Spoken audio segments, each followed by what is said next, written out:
ರೂಪದಲ್ಲಿ ಅದ್ಭುತವಾಗಿರ್ತಕ್ಕಂತಹ ನಾಮಕರಣವನ್ನು ತೊಟ್ಟಿಲ ಕಾರ್ಯವನ್ನ ನಿಮ್ಮ ಎಜೆಪಿ ಗ್ರಾಮದ ಎಲ್ಲ ಸಮಸ್ತ ಭಕ್ತ ಶರಣರಂತೆ ತಾಯಿದ್ದರು ವಿಜೃಂಭಣೆಯಿಂದ ಭವ್ಯವಾಗಿರ್ತಕ್ಕಂಥ ನಾಗಲಿಂಗ ಶಿವಯೋಗಿಯ ನಾಮಕರಣವನ್ನು ತಾವೆಲ್ಲ ಮಾಡಿರಿ. ಬಹಳ ಸಂತೋಷ. ಆ ಸಮಯದಲ್ಲಿ 17ನೇ ಶತಮಾನದಲ್ಲಿ ಅಂದು ಜಾವಳಗಿರಿ ಗ್ರಾಮದಲ್ಲಿ ಎಲ್ಲ ಹರಗುಂಜರ ಮೂರ್ತಿಗಳು, ನಾಡಿನ ಎಲ್ಲ ಸಮಸ್ತ ಸದ್ಭಕ್ತರು, ಸುತ್ತಮುತ್ತ ಹತ್ತಾವಳಿಯ ಭಕ್ತಸ್ತೋಮ ಸುಮಂಗಳೆಲ್ಲರೂ ಕೂಡಿ ತೊಟ್ಟಿಲವನ್ನು ಸಿಂಗಾರ ಮಾಡಿ ಮಗುವಿಗೆ ಜೋಗುಳವನ್ನು ಪಾಡಿ ನಾಮಕರಣ ತೊಟ್ಟಿಲ ಹುಟ್ಟಿ ಮನುಷ್ಯರ ಜನ್ಮದಲ್ಲೇ ಬರಬೇಕು. ಇವತ್ತೊಬ್ಬ ಪರಮಾತ್ಮ ಅವತರಿಸಿ ಬರ್ತಾಳೆ ಅಂದ್ರೆ, ಜಗನ್ಮಾತೆ ಅವತರಿಸಿ ಬರ್ತಾಳೆ ಅಂದ್ರೆ ಅವನಿಗೂ ನರ ಶರೀರ ಬರ್ತದೆ, ನರ ದೇಹವನ್ನ ತೆಗೆದುಕೊಂಡು ಬರಬೇಕು. ಅದು ತಾಯಿಯ ಗರ್ಭದಿಂದಲೇ ಬರಬೇಕು. ನಮ್ಮಂಗನ ಬಂದು ನಮ್ಮಂಗನ ಇದ್ದು ನಮ್ಮಂಗನ ಹುಟ್ಟು ನಮ್ಮಂಗನ ಉಂಡು ನಮ್ಮ ಜೊತೆಗಿನ ಇದ್ದು ನಮ್ಮ ಜೊತೆಗಿನ ಬೆಳೆದು ನಮ್ಮನ್ನು ಉದ್ಧಾರ ಮಾಡಿ ತಾವು ಉದ್ಧಾರ ಹೋಗ್ತಾರೆ. ಆದ್ರೆ ಅವ್ರಿಗೆ ಮನುಷ್ಯ ಜನ್ಮನ, ಅವ್ರಿಗೆ ತೊಟ್ಟಿಲ್ಲ ನೋಡಿ, ಅವ್ರಿಗೆ ತೊಟ್ಟಿಲ್ಲ ಹಾಕಿ ತೂಗಿರಿ, ನಮ್ಮನ್ನು ತೂಗ್ಯಾರ ರೀ. ಅವ್ರಿಗೆ ಒಂದ ಕಟ್ಟು, ನಮಗೆ ಮಾತ್ರ 3 ಕಟ್ಟು ಫಿಕ್ಸ್. ನಮಗೆ 3 ಕಟ್ಟು ನಮ್ಗೆ ಯಾವ ಗೊತ್ತಂದ್ರೆ ಹುಟ್ಟಿದ ತಕ್ಷಣ 1ನೇ ಕಟ್ಟ ತೊಟ್ಟಿಲ ಕಟ್ಟ, 2ನೇ ಕಟ್ಟ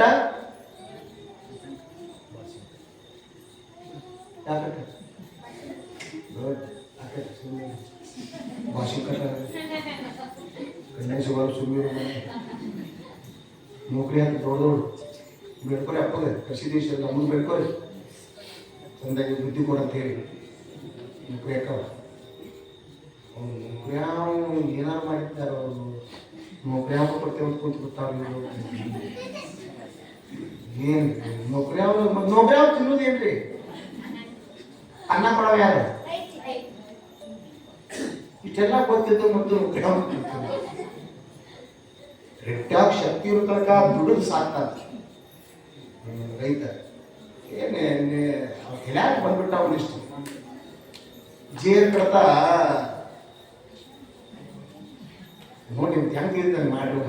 ನಾವು ಹೇಳ್ತೇವೆ ರೈತರ ಮಕ್ಕಳು ಕೊಡ್ರಿ ಅಂತ ಹೇಳ್ತೇವೆ, ಅದಲ್ಲೆಲ್ಲ ಹೇಳ್ತೇನೆ ನಾವು ಅದಲ್ಲೆಲ್ಲ ಹೇಳ್ತೇನೆ ಸರ್. ಎಲ್ಲರೂ ರೀ ರೈತರ ಮಕ್ಕಳು ಕೊಡ್ರಿ, ಯಾಕಂದ್ರೆ ಭಾಳ ಹುಡುಗರು ಇಲ್ಲಿ ಕೊಡ್ಬೇಕು. ಚಂದ ಇರ್ತಾವೆ ರೈತರ ಮಕ್ಕಳು ಕೊಟ್ಟನ ಮಕ್ಕಳು ಭಾಳ ಚಂದ ಇರ್ತಾವೆ. ನೆನಪಿಟ್ಕೊಂಡ್ರೆ ಇರಲಿ ಪಾಪ ನೌಕರಿ ಆಗ್ಬೋದು, ತಿಂಗಳು ನೋಡಿದ್ರೆ ಪಗಾರ ಬರ್ಬೋದು, ಎಟ್ಟಾಗಿತ್ತು ಏನು, ಅಲ್ಲಿ ಸಾಲ ಇಲ್ಲಿ ಸಾಲ, ಅದ್ರದ್ದು ಕೊಡ್ಬೇಕು ಇದ್ರದ್ದು ಕೊಡ್ಬೇಕು, ಎಲ್ಲ ಕೊಟ್ಟು ಕಿಸೆ ಖಾಲಿ ಆಗಿತ್ತು ನೌಕರಿ ಆಗುತ್ತೆ. ರೈತನ ಹಂಗಲ್ಲ, ರೈತನ ಯಾವಾಗಲೂ ವಾತಿ ಸಿಗಿದ್ದಾಗ ಹಂಗೆ ಬರ್ತಿರ್ತೈತೆ. ಅದು ಕೊಟ್ಟು ನಿಮ್ಗೆ ಏನು ಅನ್ಕೊಳಕತ್ತೀನಿ ಕೊಡ್ರಿ. 2ನೇ ಕಟ್ಟು 1ನೇ ಕಟ್ಟು ತೊಟ್ಟಿಲ ಕಟ್ಟು, 2ನೇ ಕಟ್ಟು ಭಾಷೆಗೆ ಕಟ್ಟು. ಯಾರಿಗೆ? ಗಣಮಕ್ಕಳಿಗೆ. ಹೆಣ್ಮಕ್ಳಿಗೆ 2ನೇ ಕಟ್ಟು ತಾಳಿ ಕಟ್ಟು. ಅಂತ ಇವ್ರು ಭಾಷೆ ಚಂದ. 3ನೇ ಕಟ್ಟು ಮಾತ್ರ ಇವು 3 ಫಿಕ್ಸ್ ನೋಡ್ರಿ. ಚಟ್ಟ ಕಟ್ಟ 3 ಫಿಕ್ಸ್ ಇವ. ನಾವು ಒಳ್ಳೆ ಅಂದ್ರೂ 3ನೇ ಕಟ್ಟು ಬಿಡಾಕಿಲ್ಲ ನೋಡಿ. 2ನೇ ಕಟ್ಟು ಬಿಡ್ಬೋದು, ನಾವು ಒಲಿ ಸರಿಪ ಬಿಡ್ಬೋದು. 3ನೇ ಕಟ್ಟು ಮಾತ್ರ ಸರಳ ಕಟ್ಟೋದಿಲ್ಲ. ಹಸರು ಕಟ್ಟ, ಹೌದು, ಚಟ್ಟ ಕಟ್ಟ, ಹಸರು ಕಟ್ಟ, ಪಕ್ಕ ಕಟ್ಟ ಹೋಗುದಿಲ್ಲ. ಇವತ್ತು ಮಹಾತ್ಮರು ಜನ್ಮ ವ್ಯಕ್ತಿ ಬಂದಾರಂದ್ರೆ ಕೂಡ ಅವ್ರಿಗೆ ಒಂದು ತಟ್ಟಿಲ್ಲ, ಒಂದು ತಟ್ಟಿಲ್ಲ. ಒಂದು ಹುಟ್ಟಿ ಬಂದ್ರೆ ಎಷ್ಟು ತೊಟ್ಟಿಗೆ ಬರ್ತದೆ ನೀವು? ತೊಟ್ಟಿಲ್ಲ, ಒಂದು ತೊಟ್ಟಿಲ್ಲ. ತಾಯಿಯ ಗರ್ಭವೇ ಒಂದು ತೊಟ್ಟಿಲ್ಲ. ಗರ್ಭದಿಂದ ಹೊರಗೆ ಬರಲು ಕಟ್ಟಿಗೆಯ ತೊಟ್ಟಿಲ್ಲ. ತೊಟ್ಟಿಲ್ಲ, ಒಂದು ತೊಟ್ಟಿಲ್ಲ. ತಾಯಿಯ ತೊಡೆಯೇ ಒಂದು ತೊಟ್ಟಿಲ್ಲ. ತೊಟ್ಟಿಲ್ಲ, ಒಂದು ತೊಟ್ಟಿಲ್ಲ. ಇಲ್ಲಿ ಹಾಕೊಂಡ ತಾಯಿ ಹಿಂಗೆ ಮಾಡ್ತಾ ಇದ್ದೆ, ಯವ್ವ ಹೊಡಿ ಮ್ಯಾಗ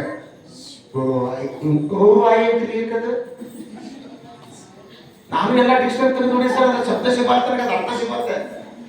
ಆಯಿ ಇರ್ತಿರ್ತಾರೆ, ಅದು ಪಿಳಿ ನೋಡ್ತಿರ್ತದೆ ಕೂಸದ. ಈ ಹುಡುಗರು ಡಿಕ್ಷನರಿ ಎಲ್ಲ ತೆಗೆದು ನೋಡಿಕರಿ ನನಗೆ ಸಿಗ್ಲಿಲ್ಲ. ಅದು ಅದು ಕೂಸು ಅಂತ ಹುಷಾರಕ್ಕೆ ಆಗ್ತಿಲ್ಲ ಸತ್ತಕ್ಕೆ ಉರುಳು ಆಯ್ಕೆ ಆಗ್ತಿಲ್ಲ ರೀ. ಅದು ಕೂಸ ಪಿಳಿ ಹೋಗ್ತೈತೆ. ಏನು ಅನ್ನಕತ್ತೈತಿ ಉಳುವಾಯಿ ಅನ್ನಕತ್ತಾವ ಏನು ಅನ್ಕೋತ ಕೂಸ ಏನು ಮಾಡ್ತಂದ್ರೆ ಶಬ್ದಕ್ಕೆ ಆಗ್ತಿಲ್ಲ ನಾಂತೆ ನಮ್ಮ ಅವಾಗ ಬುದ್ಧಿಲ್ ಬಿಡ್ತೇವೆ ಸುಮ್ಮನೆ ನಿದ್ದೆ ಮಾಡ್ತಕ್ಕಂಥ ಕೂಸ ಶಬ್ದದ ಅರ್ಥ ಗೊತ್ತಾಗತ್ತ ಮನುಷ್ಯ ಎಚ್ಚರಕ್ಕೆ ಶಬ್ದದ ಅರ್ಥ ತಿಳಿಲಿಕ್ಕಂತಂದ್ರೆ ನಿದ್ದೆ ಬರ್ತೈತಿ. ಹಾ ಈಗ ನಾ ಹೇಳೋ ಮಾತು ನಿಮ್ಗೆ ಸ್ವಲ್ಪ ಹತ್ತಾಕೈತೆ ಅಂದ್ರೆ ಹಿಂಗೆ ಮಾಡ್ತೀವಿ. ನನ್ನ ಮಾತ ನಿಮ್ಗೆ ತಿಳಿಲಿಲ್ಲ ಅಂದ್ರೆ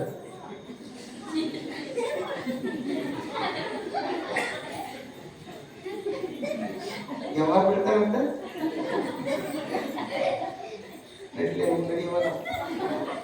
ಶಬ್ದದ ಅರ್ಥ ತಿಳಿಲಿಕ್ಕೆ ಮನುಷ್ಯ ಇಲ್ಲಕತಿ ಆ ಖುಷಿ ಬರ್ತಿಲ್ಲ ಅದು ಗೊತ್ತಾಗಿದೆ.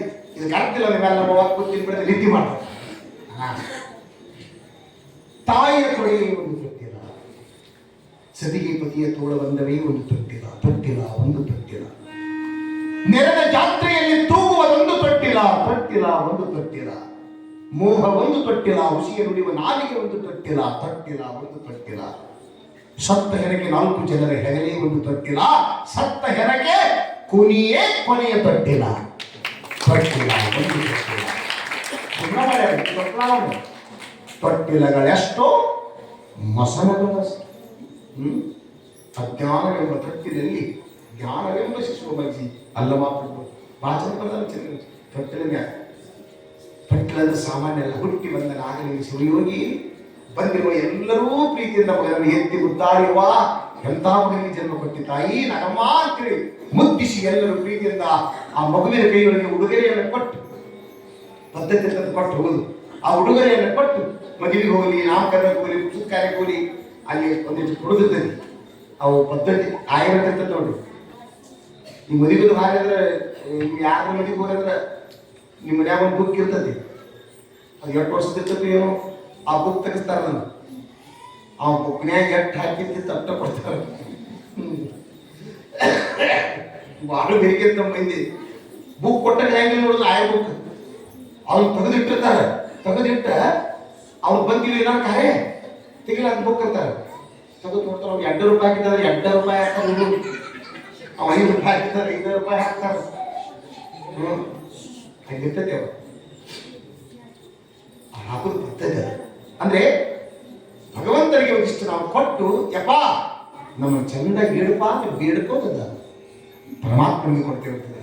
ಎಲ್ಲರೂ ಉಡುಗೊರೆಯನ್ನು ಕೊಟ್ಟು ಇತ್ತ ಹೋದ ಮೇಲೆ ತಾಯಿ ನಾಗಮ್ಮ ತನ್ನ ಮಗನನ್ನು ಹೆಂಗೆ ಬೆಳೆಸ್ತಾಳೆ ಅಂತಂದ್ರೆ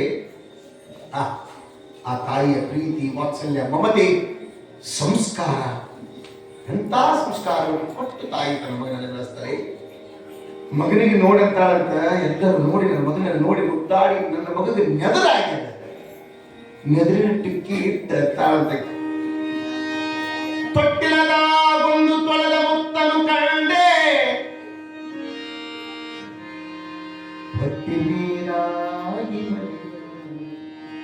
ಹೊಟ್ಟೆ ಮೀರಾಗಿ ಮಲಗ್ಯಾನನಾಗಲಿಂಗ,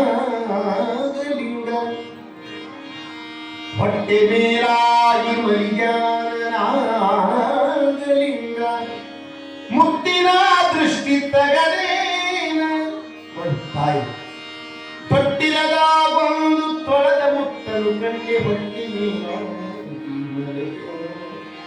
ಹೊಟ್ಟೆ ಮೇಲಾಗಿ ಮಲಗ್ಯಾನನಾಗಲಿಂಗ, ಮುತ್ತಿನ ದೃಷ್ಟಿ ತಗದೇ, ಮುತ್ತಿನ ದೃಷ್ಟಿ ನನ್ನ ಕರ್ತಗೆ ದೃಷ್ಟಿ ಆಗುತ್ತೆ ಅಂತೇಳಿ ಎದ್ದು ತಾಯಿ ಮುತ್ತಿನ ದೃಷ್ಟಿ ಇಟ್ಟು ತನ್ನ ಮಗನ ಬೆಳೆಸ್ತಾರಂತೆ.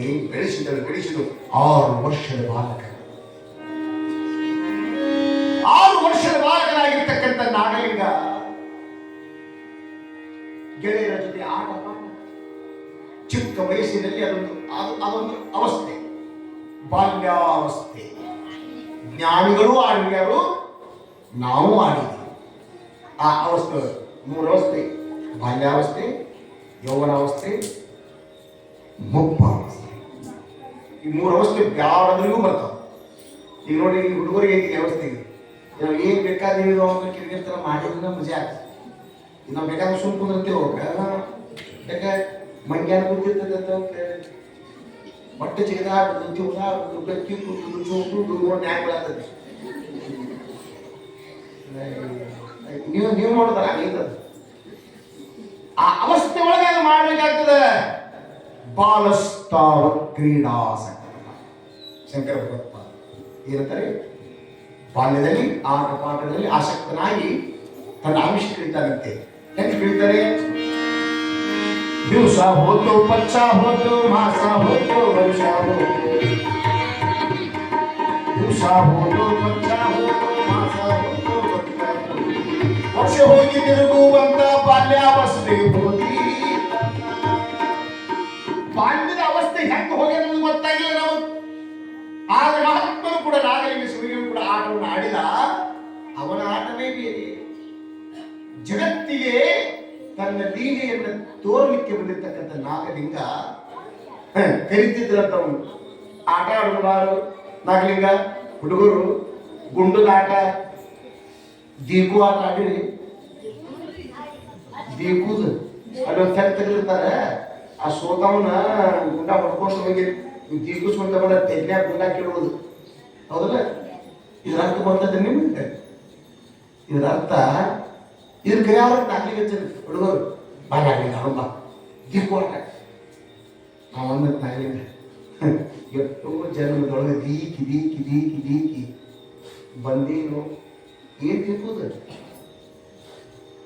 ಅತ್ಯಾಖ್ಯಾದ್ರ ಬಂದ ಭವಕೂಪ. ಭವಕೂಪದೊಳಗೆ ಎಷ್ಟೋ ಜನ್ಮ ಸುಖ ದುಃಖವನ್ನು ಅನುಭವಿಸಿ ದೀಕಿ ದೀಕಿ ಬಂದ ಕೂಪದೊಳಗೆ ಎಷ್ಟೋ ಜನ ಬಿದ್ದೇನೆ. ಇನ್ನು ದೀಕಾಕ ನಾವಲ್ಲಿ ಅಂತಿದ್ದಂತಾಗ್ಲಿಕ್ಕೆ ಭಾಳ ಮಾಡ್ತೀರ ಎಲ್ಲ ಡಬ್ಬ ನೀವು ಹುಡುಗರು ಆಟ ಭಾಳ ಚಂದ. ಮತ್ತೆ ಅಲ್ಲಿ ಒಂದು ಪಾಠ ಇರ್ತದವ್ರದ್ದು. ಆ ಪಾಠದವ್ರು ಕಲಿಸ್ಕೊಡ್ತಾವ. ಏನ್ ಕಲಿಸ್ಕೊಡ್ತಾವು? ಈಗ ನೋಡ್ರಿ, ಎರಡು ಹುಡುಗರು ಕುಡಿರ್ತಾವ. ಎರಡು ಹುಡುಗರು ಕುಡಿ ಏನ್ ಮಾಡ್ತಾವ ಅಂತಂದ್ರೆ ಎರಡು ಕಲ್ಲು ತಗೋತಾವ. ಕಲ್ಲು ತಗೊಂಡು ಗಂಡ ಹೆಂಡತಿ ಆಡಿದ ಗಟ್ಟ ಗೊತ್ತಾಯ್ತಾರ. ಈಗೆಲ್ಲ ಹುಡುಗರು ಮೊಬೈಲ್ ಬಂದಾಗ ಆ ಕಲ್ಲಿನ ಆಟ ಬಿಟ್ಟಾವ. ಮೊದಲದು ಸಂಗತಿ ಬಾಡಿ ಮರಿಗೆ ಕಲ್ಲ ಒಂದು ಗಂಡ, ಅದು ಒಂದು ಕಲ್ಲು ಗಂಡದ, ಇನ್ನೊಂದು ಕಲ್ಲ ಹೆಂಡತಿ. ಅಲ್ಲೇ ಬಾಡಿ ಇರ್ತೇಕನ ನಾ ಹೊಲಕ್ಕೆ ಹೋಗ್ತೀನಿ, ನೀ ರೊಟ್ಟಿ ಕಟ್ಕೊಂಬ ಅಂತಾನೆ. ಹ್ಞೂನ್ರಿ ಅಲ್ಲೇ ಹ್ಞೂನ್ರಿ ಅಂತಾರೆ. ಈಗ ರೊಟ್ಟಿ ಅಂತ ಮಾಡ್ಕೊತಂದ್ರೆ ನೀಟ್ ಅಲ್ಲೇ ಮಣ್ಣು ತಗೊಂಡು ನಿಮ್ಗೆ ಬೆಳಿ ಹೊಡೆದ ನೀರು ಬೋರಿಗೋ ನೀರು ತೊಗೊಳಕ್ಕೆ ಅಲ್ಲೇ ಒಂದು ಇಟ್ಟು ಚೂ ಅದ್ರಾಗ ಮಾಡಿ ಅಲ್ಲೇ ಒಂದು ಇಟ್ಟಿಟ್ಟು ಎರಡು ರೊಟ್ಟಿ ಮಾಡಿ ಅದನ್ನ ತೆಲಿ ಮ್ಯಾಗ ಕುಟ್ಟಿ ರೀ ಬರ್ರಿ ಊಟ ಮಾಡ್ಬೇರಿ. ಅವ್ನು ಸುಳ್ಳಲ್ಲಿ ಅವ್ನ ಕೈ ತಕೊಂಡು ಮತ್ತೆ ಸುಳ್ಳು ನುಗ್ಗಲ್ಲ. ಅವನೇನ್ ತಿಂತ ರೊಟ್ಟಿ ತಿಂದಾಗ ನೋಡೋದು. ಇಟ್ಟೆಲ್ಲ ಆಟ ಆಡ್ಕೊಂತ ಹೊತ್ತು ಮುಳುಗ ಹೊತ್ತು ಮುಳುಗಾಗ ಬಂತು ಅಂದ್ರೆ ನೀವೇನ್ ಮಾಡ್ತಾವ ಎರಡು ಹುಡುಗರು ಅಂತಂದ್ರೆ ಅಲ್ಲಿ ಮಾಡಿದ್ರೆ ಗಂಡ ಹೆಂಡತಿ ಕಲ್ಲ ರೊಟ್ಟಿ ಪಟ್ಟಿ ಏನಿರ್ತದಲ್ಲ ಅದೆಲ್ಲ ತಮ್ಮ ಕಾಲಿಲಿ ದುಡಿಸಿ ಕೆಡಿವಿ. ಆ ಕೂಟದ್ರಿ ಎಲ್ಲ ಕೆಡಿಸಿ ಅವ್ರ ಮನೆಗೆ ಯಾವ ಬಂದಿ ತಮ್ಮ ಮನೆಗೆ ತಾವು ಹೋಗ್ತದೆ. ಇದರ ಅರ್ಥ ಈ ಸಂಸಾರದ ಆಟ ಇಷ್ಟೇ ಇದೆ. ಹುಡುಗರು ಹೇಳ್ಕೊಡ್ತಾರೆ ಇಷ್ಟ ಇತ್ತು, ಬೇರೆ ಏನಿಲ್ಲ. ಇದಕ್ಕಿಂತ ಬೇರೆ ಇದು ನಾವು ತಿಳ್ಬೋದು ಏನೇನೋ ಮಾಡಕ್ ಕೊಟ್ಟಿವಿಲ್ಲ.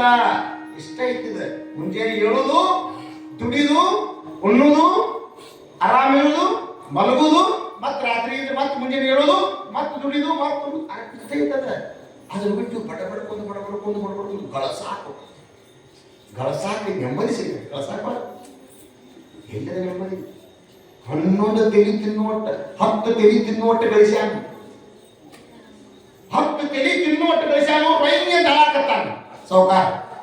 ಒಬ್ಬ ಕೇಳಿದ್ವಿ ಏನೋ ಸೌಕಾರ ಇಟ್ಟೆಲ್ಲ ಗಳಿಸಿ 10 ತೆಲಿ ತಿನ್ನುವಟ್ಟ ಗಳಿಸಿ ವ್ಯತ್ಯಾಕಾಗತ್ತಿ ಒಲಿಯಕ್ಕೆ ಇರುತ್ತೆ. ಇಲ್ರು 11 ತೆಲಿ ಅವ್ ಪಾಪಿ ಏನ್ ಮಾಡಬೇಕು? 11 ತೆಲಿ ಅವ್ ಮಾಡಾಕತ್ತೈತಿ. ಇವ್ರು ಒಬ್ಬರಿಗೆವ ನಿಮ್ಮ ಸಂಬಂಧ ಆಗಿ ಒಂದೊಂದು ದೊಡ್ಡದು ಹಾಕಿರ್ತಾವ. ಅದು ಮುದುಕ 95 ವಯಸ್ಸಿಗ್ಯಾವ, ಮುದುಕಿಗೆ 85 ವಯಸ್ಸಿಗ್ಯಾವ. ಮುದುಕ ಹೋಗೈತಿ, ವಾಡಿ ಕುಂತೈತಿ. ಈಗೇನು ಅನ್ನಕತ್ತಾಳ ಅಮ್ಮ ಆ ಮುದುಕಗೆ, ರೀ ನನ್ನ ನಡು ನೀರ ಕೈ ಬಿಟ್ಟು ಬಾದೆ ಅಲ್ಲೂ ಅನ್ಲಿಕ್ಕೆ. ನಾ 85 ಈಗಿಗೆ 95 ಹೋಗ ನಡು ನೀರಾಗತ್ತೇನು ದಂಡಿ ಮುಗಿಸ್ತೀವಿ. ಚಂಡಿ ಮುಡ್ಸಾಕ್ ಹೋಗಿ ಅವ್ವ ಅದು ತೃಪ್ತಿ ಇಲ್ಲ, ನೆಮ್ಮದಿ ಇಲ್ಲ ಜೀವನಕ್ಕೆ. ಎಷ್ಟೇ ಜೀವನದ ಆಟ ಪುಸ್ತಕ ತೋರಿಸಿಕೊಡ್ತಾರೆ, ಆದರೆ ನಾಗಲಿಂಗ ಅಂತಿಂತ ಆಟಗಳನ್ನು ಆಡಲಿಲ್ಲ. ಒಮ್ಮೆ ಆಟವನ್ನಾಡಿ ಮನೆಗೆ ಬರ್ತಾನೆ. ಅವನು ಲೀಲಾ ಕೇಳು, ಹಸಿವಿನಿಂದ ಮನೆಗೆ ಓಡೋಡಿ ಮನೆಗೆ ಬಂದಾಗ ತಾಯಿ ಸ್ನಾನ ಮಾಡ್ತಿರ್ತಾರೆ. ಬಾಗಿಲವನ್ನ ಕದ ಹಾಕೊಂಡು ದಿಗಂಬರಳಾಗಿ ತಾಯಿ ನಾಗಮ್ಮ ಸ್ನಾನ ಮಾಡುವ ಸಮಯ ಬಂದ ಕದ ಬಡದ ಯಾರು ನಾಗಲಿಂಗ. ಯಾವಾಗ ಕದಾ ತೆಗಿ ಯಾರೋ ಅಂದು ನಾಗಮ್ಮ, ನಾ ಬಂದಿರವಾ ನಾಗಲಿಂಗ. ಏ ನಾಗಲಿಂಗ ಅಲ್ಲೇ ನಿಲ್ಲ ಸ್ವಲ್ಪ, ನಾನು ಸ್ನಾನ ಮಾಡ್ಲಿಕ್ಕೇನೋ ಆಮೇಲೆ ಬಂದು ತೆಗಿತೀನಿ. ಇಲ್ಲವಾಗ್ಲೂ ಹಸಿವೆ ಆಗಿದೆ, ಹೊಟ್ಟಿಸ್ತದ, ಬೇಕಲ್ಲ ತೆಗಿ. ಏ ಹುಚ್ಚ ಅನ್ಲಿಕ್ಕೆ ಮಾಡ್ತೀನಿ ನೋಡು. ಏ ಹುಚ್ಚ ಸ್ವಲ್ಪ ತಡ್ಕೊ, ನೀನು ಚಿಕ್ಕ ಮಗುದಿ, ನಿನಗೆ ಗೊತ್ತಿಲ್ಲ, ಅದ್ರ ಜ್ಞಾನ ನಿನಗೆ ಇರುವುದಿಲ್ಲ, ಸ್ವಲ್ಪ ತಡ್ಕೊ. ಸ್ನಾನ ಮಾಡಕತ್ತೇನೋ, ಸ್ನಾನ ಮಾಡ್ರಿ ಅಥವಾ ನಿಮ್ಮ ಮಾತು ನಾಗಲಿಂಗ. ಮನಿ ಬಿಟ್ಟು ಹೋಗಾಕ ಜಮಾತವಾಗುತ್ತಾನ. ಹಿಂದಿನವರು ಮನಿ ಬಿಟ್ಟು ಹೊರಗೆ ಬಂದ ಲೀಲಾ ತೋರ್ಸಾಕ ಒಂದಿಟ್ಟು ಸೂಕ್ಷ್ಮವಾಗ್ತಾರೆ. ಅಂತ ಪರಮ ವೈರಾಗ್ಯವರ್ಗ ಒಂದೊಂದು ಮಾತಿಗೆ ಎಂತೆಂತ ವೈರಾಗ್ಯ ಬಂದ ನೋಡ್ರಿ. ಏನಾಗವಾ ಅಂದ, ಇಲ್ಲೋ ನೀವು ತಿಳಿದ್ರು ನಾಗಲಿಂಗ, ನಾವು ಸ್ನಾನ ಮಾಡ್ಲಿಕ್ಕೇನೋ, ಸ್ನಾನ ಮಾಡಿದ್ರೆ ಏನಾತವಾ, ಕದಾ ತೆಗಿಯ ಒಳಗೆ ಬರ್ತೇನೆ ಅಂದು ಮತ್ತ ಅಂದು ತಕ್ಷಣವೇ ಏ ಹುಚ್ಚ ಅಂದು ಮತ್ತ ಯಾಕವಾ ಇಲ್ಲೋ ನಾವು ದಿಗಂಬರಳಾಗಿ ಸ್ನಾನ ಮಾಡಕತ್ತೇನೋ. ದಿಗಂಬರಳಾಗಿ ಸ್ನಾನ ಮಾಡಕತ್ತೇನೋ ಅಂದಾಗ 6 ವರ್ಷದ ಬಾಲಕ ನಾಗಲಿಂಗ ಅಂತಾನೆ, ಇವ ದಿಗಂಬರಳಾಗಿ ಸ್ನಾನ ಮಾಡ್ಲಿಕ್ಕಿದ್ದೀಯ? ಅವ ಬಹಳ ಸಂತೋಷ ಆಯ್ತು. ನೀ ದಿಗಂಬರಾಯನ ಕದಾ ತೆಗಿ ಅಂದ. ಏ ಹುಚ್ಚ ಅಂತ ನಗಮ್ಮ, ಎಂತ ಮಾತಾಡಕತ್ತೀಯೋ ಹುಚ್ಚ, ದಿಗಂಬರ ಅಂದ್ರೆ ಗೊತ್ತೈತವ ನನಗೆ ಹುಚ್ಚ ಅಂದು. ಅವ ನನಗೆ ಗೊತ್ತಿಲ್ಲದೆ ಅವರು ನೀ ದಿಗಂಬರಾಗಿ ಸ್ನಾನ ಮಾಡಕತ್ತೆ ನನ್ನಕತ್ತೆ ಅಲ್ಲ, ನೀನು ನನಗೆ ಜನ್ಮ ಕೊಟ್ಟಿರುವ ಮಾರ್ಗ ಅದು. ನನಗೆ ಜನ್ಮ ಕೊಟ್ಟಿರುವ ಮಾರ್ಗವನ್ನು ನಾನು ಬಂದ ಮಾರ್ಗವನ್ನು ನಾನು ನೋಡಿದ್ರೆ ಏನ್ ತಪ್ಪೈತವಾ ಅಂದ್ಬಿಟ್ಟ 6 ವರ್ಷದ ಬಾಲಕನಾಗಲಿಂಗ. ಅಂತ ತಕ್ಷಣವೇ ಎಲ್ಲ ಚಾಂಡಾಲ, ನನ್ನ ಹೊಟ್ಟಾಗಿ ಯಾಕೆ ಹುಟ್ಟಿದೋ, ಎಂತ ಮಾತಾಡಿದೋ ನೀನು, ನನ್ನ ಮನೆಯಾಗ ಒಂದು ಅರಗಳಿಗೆ ನಡಿ ಹೊರಗೆ ಮನೆ ಬಿಟ್ಟು ಅಂದ್ಬಿಟ್ಟು ನೋಡಿ ನಾಗಮ್ಮ. ತಂದ ತಕ್ಷಣ ಅಷ್ಟೇ ಬೇಕಾಗಿತ್ತು, ನಾನು ಮನೆ ಬಿಟ್ಟು ಹೋಗೋದು ಬೇಕಾಗಿತ್ತು. ಅವನ ಆಜ್ಞೆ.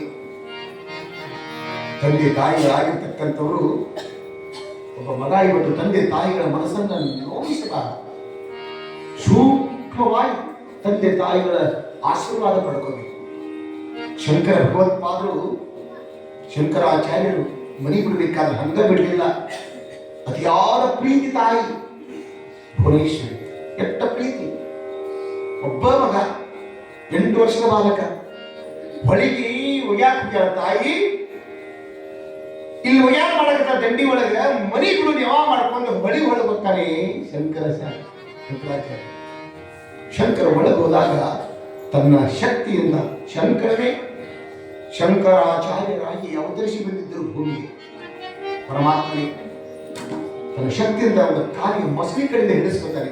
ಅವ ತಾಯಿ ಹೇಳ್ತಾನೆ, ಅವ ಮೊಸರು ಹಿಡ್ತದವ, ಅವ ನನ್ನ ಕಾಲು ಮೊಸರು ಹಿಡ್ತದ, ನನ್ನ ತಿಂತೇನೆ ಹಾಕತ್ತದ ಅಂದಾಗ ಒಬ್ಬ ಮಗ, ಬಹಳ ಪ್ರೀತಿ ಮಗ, ಯಪ್ಪ ಒಬ್ಬ ಮಗ ನೀವು ಆದ್ರೆ ಹೆಂಗ ಬದುಕಲೋ ಅಂತಿದ್ದಳು ಅವ. ಆದ್ರೆ ಮೊಸರು ಇವನ ಮಾತು ಹೇಳಾಕತ್ತದ. ಏನ್ ಹೇಳಾಕತ್ತದ? ನೀ ನನ್ನನ್ನು ಈ ಲೋಕಕ್ಕಾಗಿ ನೀ ಬಿಡ್ತೇನೆ ಅಂದ್ರೆ ಮೊಸರು ನನ್ನ ಕಾಲು ಬಿಡ್ತೇನೆ ಅನ್ನಕತ್ತೇವ. ಅಪ್ಪ ನನ್ನ ಮಗನೇ, ನೀ ಎಲ್ಲಾರ ಬದುಕು ಹೆಂಗಾರ ಚಂದಾಗಿರು ನನ್ನ ಮಗನೇ, ನಿನ್ನ ಬಿಡ್ತೇನೆ ಅಂದಾಗ ಮೊಸರು ಕಾಲು ಬಿಡ್ತದಂತೆ. ಯಾವಾಗ ಮನಿ ಬಿಡಾಕ ತಾಯಿ ಅಕ್ಕೆ ಪಡ್ಕೊಳ. ಕೊನೆಗೆ ತಾಯಿ ಅಪ್ಪ ಶಂಕರ, ನೀ ಎಲ್ಲೇ ಇದ್ರು ನನ್ನ ಅಂತ್ಯಕ್ರಿಯೆಯನ್ನು ನೀನೇ ಮಾಡಬೇಕು ಅಂತ ಹೇಳಿ ವಚನವನ್ನು ತೆಗೆದುಕೊಳ್ತಾರೆ. ಕೊನೆಗೆ ಒಂದು ಶಂಕರಾಚಾರ್ಯರಾದ ಮೇಲೆ ಅದ್ವೈತದ ಕೀರ್ತಿ ಪತಾಕೆಯನ್ನು ಹಾಸಿದ, ಅದ್ವೈತದ ಧ್ವಜವನ್ನ ಗಗನತ್ತರಕ್ಕೆ ಹೊಂದಿರತಕ್ಕಂಥ ಶಂಕರಾಚಾರ್ಯರು ಕೊನೆ ಗಳಿಗೆಯಲ್ಲಿ ತಾಯಿ ಅಂತ್ಯ ಸಂಸ್ಕಾರಕ್ಕೆ ಒಂದು ಅಂತ್ಯ ಸಂಸ್ಕಾರವನ್ನು ಮಾಡ್ತಾರೆ. ಇದು ತಂದೆ ತಾಯಿಗಳ ಆಜ್ಞೆಯನ್ನು ಕಟ್ಟು, ತಂದೆ ತಾಯಿಗಳ ಮನಸ್ಸನ್ನು ನೋಯಿಸಬಾರದು ಮಕ್ಕಳು. ಇವತ್ತು ನಾಗಲಿಂಗ ಸುಮ್ಮನೆ ಅಲ್ಲ, ಅದೊಂದು ನೆಪ ಬೇಕಾಗಿತ್ತು. ಆ ನೆಪದಿಂದ ಹೊರಗೆ ಹೋಗಬೇಕಾಗಿತ್ತು. ಅದಕ್ಕೆ ಮಕ್ಕಳಾಗಿರ್ತಕ್ಕಂಥವರು ತಂದೆ ತಾಯಿಗಳನ್ನು ಹೊರಗೆ ಹಾಕುವ ಮಕ್ಕಳ ಈಗಿನ ದಿನ ಮಾಡ್ತಾರೆ. ನಮ್ಮನ್ನ ಗರ್ಭದೊಳಗೆ ತಾಯಿ 9 ತಿಂಗಳ ನಮ್ಮನ್ನು ಗರ್ಭದೊಳಗೆ ಇಟ್ಕೊಂಡು ಎಷ್ಟು ನೋವಾಗ್ತೈತಿ. ಈಗ ನಮಗೆ ಬಿಟ್ಟು ಹೋಗ್ಬಿಡ್ತಾನೆ ಮನೆ, ಅಷ್ಟೇ ಬೇಕಾಗಿತ್ತು. ಮಗ ಮನಿ ಬಿಟ್ಟು ಹೋದ ಎಷ್ಟು ತ್ರಾಸ ಆಗ್ತದೆ ತಾಯಿ. ನಾ ಎಂತ ಹುಚ್ಚಿದ್ದೀನಿ, ಯಾಕೆನ್ನೋ ನನ್ನ ಮಗನಿಗೆ ಮನಿ ಬಿಟ್ಟು ಹೋಗಂತಾರೆ, ಯಾಕೆನ್ನೋ ನನ್ನ ಮಗನಿಗೆ ನೀವು ನೋಡ್ರಿ, ನೀವು ನೋಡ್ರಿ ಕಣ್ಣಾ ತಲೆ ತಲೆ ತಾಯಿ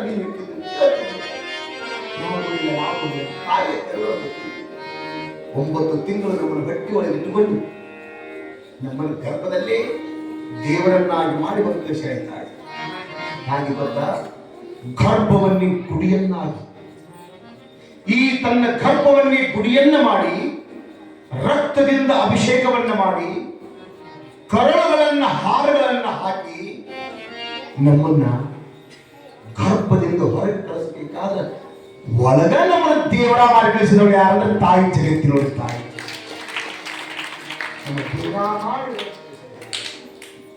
ನಾವು ನಮ್ಮನ್ನು ಹೊರಗೆ ಕಳಿಸಿದ ತಕ್ಷಣವೇ ನಾವು ಹೆಂಡತಿಯ ಮಾತನ್ನು ಕೇಳಿ ದುಷ್ಟನಾಗಿ ತಂದೆ ತಾಯಿಗಳನ್ನು ಮನೆಯಿಂದ ಹೊರಗಾಕ ನಾವು ಹುಟ್ಟಿದ್ದೇವೆ. ಮನೆಯಿಂದ ಹೊರಗಾಕ ಅನಾಥಾಶ್ರಮ, ವೃದ್ಧಾಶ್ರಮ ಇಡಾಕ ನಾವು ಹುಟ್ಟಿದ್ದೇವೆ. ಆ ತಾಯಿ ಶಕ್ತಿ ಎಂತದ್ದು ಗೊತ್ತಿಲ್ಲ. ಇಲ್ಲಿ ಹೇಳ್ತೀನಿ, ನಾ ಯಾಕಾರ ನೀವು ಅಷ್ಟೇ ಬೇಕಾಗಿತ್ತು ನಾಗಲಿಂಗನಿಗೆ ಮನೆ ಬಿಟ್ಟು ಹೋಗಬೇಕಾಗ. ಆಯ್ತವಾಗ ಆಜ್ಞೆಯನ್ನು ಪಡ್ಕೊಂಡೆ, ನಾನು ಹೊರಟೆ ಅಂತ ಹೊರಟೆ. ಅಯ್ಯೋ ಅಂತೇಳಿ ತಾಯಿ ನಾಗಮ್ಮ ಸೀರೆ ಉಟ್ಕೊಂಡು ಹೊರಗೆ ಬಂದು ನೋಡ್ತಾರೆ, ಮಗ ಕಾಣವಲ್ಲ. ಎಲ್ಲಿ ಬಾರೋ ನಾಗಲಿಂಗ, ನನ್ ಕ್ಷಮಾ ಮಾಡೋ, ಇನ್ನೊಂದ್ಸಾರಿ ಅನ್ನಂಗಿಲ್ಲ ಬಾರೋ ಅಂತ ಹೊರಟ. ಎಲ್ಲಿಗೆ ಹೊರಟ ಅಂತಂದ್ರೆ ತನ್ನ ಅಘೋರವಾದ ಲೀಲೆಯನ್ನು ತೋರುವುದಕ್ಕಾಗಿ ಗುರು ಶೋಧನೆಯನ್ನು ಮಾಡುತ್ತಾ ಗುರುವಿನ ಸನ್ನಿಧಾನಕ್ಕೆ ಹೋಗ್ತಾನೆ. ಎಲ್ಲಿ? ರಾಯಚೂರು ಜಿಲ್ಲೆ ಲಿಂಗಸೂರು ತಾಲೂಕ್ ತಲಕಟ್ಟು ಅಂತಕ್ಕಂಥ ಗ್ರಾಮ. ಆ ತಲಕಟ್ಟು ಅಂತಕ್ಕಂಥ ಗ್ರಾಮದಲ್ಲಿ ಜಗನ್ಮಾತೆಯ ಪ್ರತಿರೂಪವೇ ಆಗಿರ್ತಕ್ಕಂಥ ಸದ್ಗುರುನಾಥ ಸಮರ್ಥ ಸದ್ಗುರು ನಿರುಪಾದೀಶ್ವರರು, ತಲಕಟ್ಟಿನ ನಿರುಪಾದೀಶ್ವರರ ಸನ್ನಿಧಾನಕ್ಕೆ ಹೋಗಿ ಅಲ್ಲಿ ನಾಳೆ ದಿವಸ ಎಂತ ಹಠಯೋಗಿ ನಾಗಲಿಂಗ ಹೋಗಿ ಹೊರಗೆ ಉಸಿರಿನೊಳಗೆ ಇಲ್ಲಿ ಮಠ ಚರ್ಚ್ ತೆಗೆದು ಮುಚ್ಕೊಂಡು ಕುಂದಿರ್ತಾನೆ. ಅಂತ ಹಠಯೋಗಿ ಗುರುಗಳ ಬಂದು ಕರ್ಕೊಂಡು ಹೋಗ್ಬೇಕು. ಗೊತ್ತಾಯ್ತು ಹೋಗಂತ ನಾಗಲಿಂಗ ಗುರುಗಳಿಗೆ ಯಾರು ಬಂದಾರ ಅನ್ನೋದು ಗೊತ್ತೈತಿ. ಅಂತ ಶಿಷ್ಯ ಬೇಕಂದ್ರೆ ಬಟ್ ತಾನೇ ಕರ್ಕೊಂಡು ಹೋಗಂತಾನ. ಕ್ರ್ಯಾಕ್ ಆದ್ರೆ ನಾಳೆ ಅದ್ಭುತವಾಗಿರ್ತಕ್ಕಂಥ ಅವನ ಲೀಲೆಗಳು, ಗುರು ಸೇವೆಯನ್ನು ಮಾಡಿ ಗುರುವಿನ ಆಜ್ಞೆಯನ್ನು ಪಡ್ಕೊಂಡು ಎಂತೆಂಥ ಲೀಲೆಗಳನ್ನ ನಾಳೆ ದಿವಸ ಮಾಡ್ತಾನೆ ನಾಗಲಿಂಗ ಶಿವಯೋಗಿ. ಅಂತ ನಾಗಲಿಂಗ ಶಿವಯೋಗಿಯ ಅಗಾಧವಾದ ಲೀಲೆಗಳನ್ನ ಜಗನ್ಮಾತೆಯ ಪುರಾಣದ ಜೊತೆಗೆ ನಾವು ನೀವೆಲ್ಲರೂ ಕೇಳಿ ಧನ್ಯರಾಗುವ ಕೃತಾರ್ಥರಾಗುವಂತ ಹೇಳುತ್ತಾ ನನ್ನ ಸೇವೆಯನ್ನ ತಾಯಿ ಚರಣಾರವಿಂದಕ್ಕೆ ಅರ್ಪಿಸಿ ಮಂಗಲವನ್ನು ಮಾಡ್ತೇನೆ. ಜೈ ಮಂಗಲಂ ಜಯ ನಮಃ ಪಾರ್ವತೀಪತಿ ಶಿವ ಹರ ಹರ ಮಹಾದೇವ. ಇದು ಪ್ರಸಾದದ ಸೇವೆ ಮಾಡತಕ್ಕಂಥ